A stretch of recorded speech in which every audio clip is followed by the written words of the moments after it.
Thank you. All right, you're Derica Johnson. And Ms. Johnson was previously in court, entered pleas of true in a motion to revoke probation to counts 1 through 4. On probation for aggravated assault causing serious bodily injury, and that was a 6-year deferred probation. I've received an updated pre-sentence report. Has everyone had an opportunity to review that report? We have, Your Honor. Are there any additions or corrections? No, Your Honor. And there was no agreement, correct? Unagreed. Also, just for everyone, and if we can get copies if you guys need it, I am also reviewing jail incident reports as well. Mr. Rojas, you may proceed. Judge, as the court knows, this is Ms. Johnson's third motion to revoke. She's been given opportunities in the past to comply with ISF, MRT, and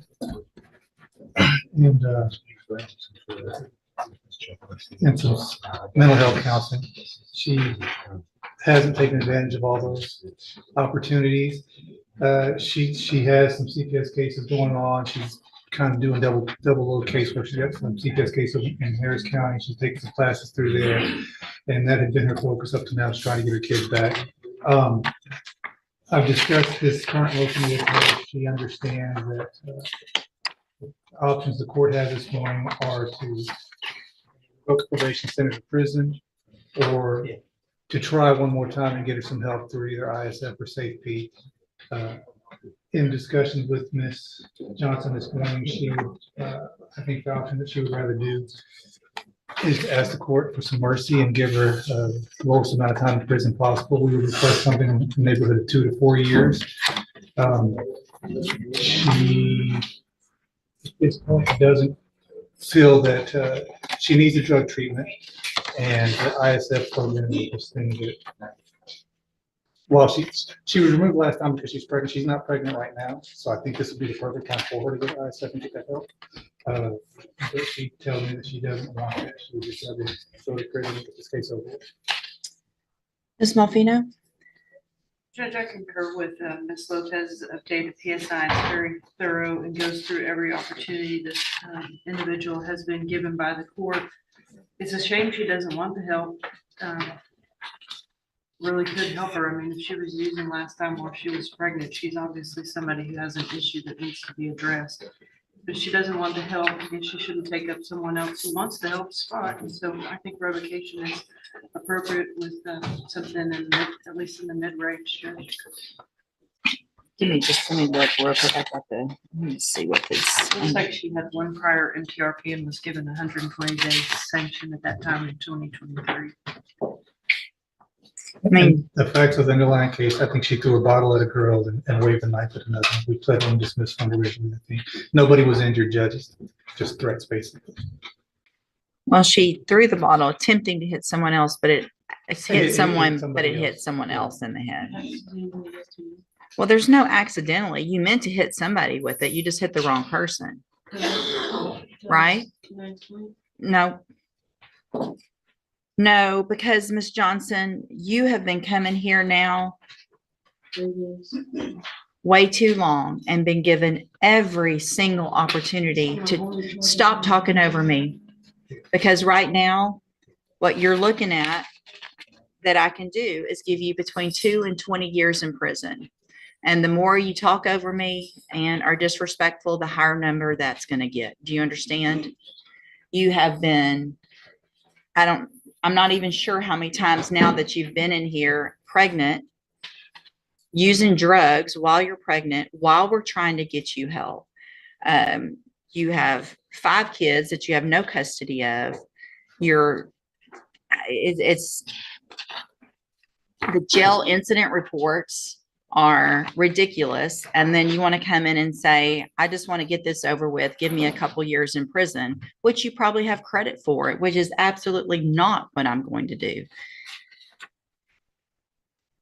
Give me just a second. The fact that this is kind of your 4th shot at it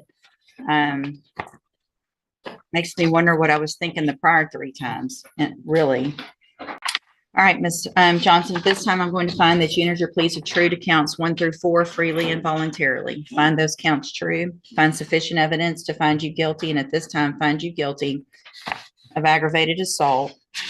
I'm going to sentence you to a term of 12 years in the institutional division of the Texas Department of Corrections. You will receive credit for any time that you've been in custody that the law gives you the right to receive.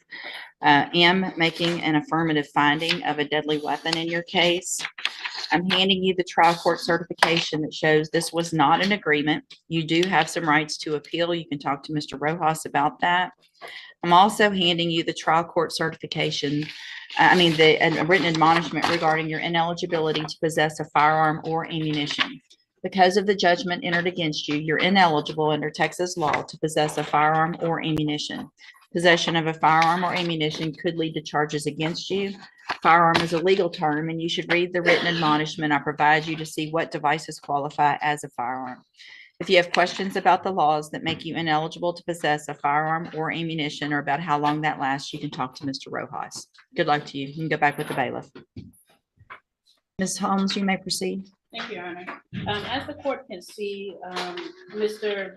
De La Rosa is an amputee, in which he suffered from injury a few years ago.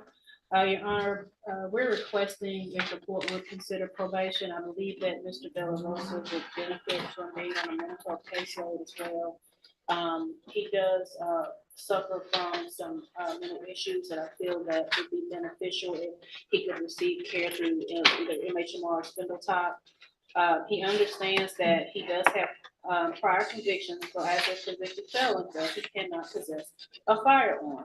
And he understands that moving forward, no matter what situation he's in, he cannot have a firearm. Your Honor, he does have 2 children that he would like to be better involved in their lives. One of the main issues that I see in the PSI is education. He has a 6th grade education.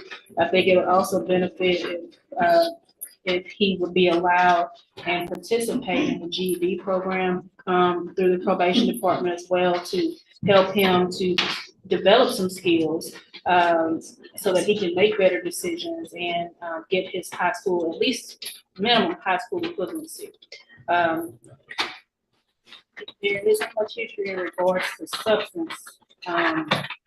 With regards to substance abuse, looks like maybe alcohol that he drinks on occasion. And he has no problem, it says, in his recommendations to avoid any association with the co-defendant, Ashley Faye. And as I stated, Your Honor, he would be willing to adhere to any referrals or treatment plans or directives that probation may recommend. And so we are requesting probation. Thank you, ma'am. Mr. Nichols? Your Honor, he has 3 prior felony convictions, 1 for being a felon in possession of a firearm, 1 for aggravated assault with deadly weapon. He should have been habitual. I took into consideration his health issues when I made the offer of an 8-year cap. I don't know that he deserves any more consideration for what has happened to him. You see his gang history, his criminal history. I think 8 years is appropriate in this case. And I'm sorry, Mr. De La Rosa, you wanted to say something? I do got priors now, but I don't know like juvenile stuff like that. So in 2015, you were not a juvenile. 2015, that was when that conviction was like, I think 7 years.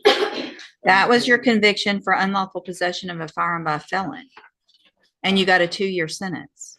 Yeah, no, but I did my time, and I did parole. I did good behavior. Right. So you should have learned, not that you can't possess a firearm. I mean, and Ms. Holmes is doing the best she can, saying that, you understand and that you can't possess a firearm, but you've already gone to prison for that. So I was at the wrong place, wrong time. Now, I mean, it wasn't my position due to the fact that I am a felon. I'm not denying it, but I would deserve I feel like a second chance or something. well, I always keep like I don't want to get thrown in prison, come out when I'm 38, something like that. well, and I understand. Well, and here's the thing, Mr. De La Rosa, nobody wants to get thrown in prison. And what I do today isn't anything that I'm doing. It's where you've gotten yourself with your history since you've been a juvenile into being an adult, knowing that you cannot possess a firearm. You've got 3 prior felony offenses. One was when you were certified as a juvenile, that first one. And then if you didn't understand the law about deadly weapons, you should have, or carrying a firearm, you should have back in 2015. I'm going to find that you entered your plea of guilty freely and voluntarily. Find sufficient evidence to find you guilty, and at this time find you guilty of unlawful possession of a firearm by a felon. Going to sentence you to a term of 6 years in the institutional division of the Texas Department of Corrections. You will receive credit on that sentence for any time that you've been in custody that the law gives you the right to receive. I'm handing you the trial court certification that shows this was an agreement I followed, so you've waived your right to appeal. I have also handed you a written admonishment regarding your ineligibility to possess a firearm or ammunition. Obviously, we know this now. I'm required by law to read this to you. Because of the judgment entered against you, you're ineligible under Texas law to possess a firearm or ammunition. Possession of a firearm or ammunition could lead to charges against you. Firearm is a legal term, and you should read the written admonishment I provide you to see what devices qualify as a firearm. If you have questions about the laws that make you ineligible to possess a firearm or ammunition, or about how long that lasts, you can talk to Ms. Holmes. All right, good luck to you, sir. You can go back with the bailiff.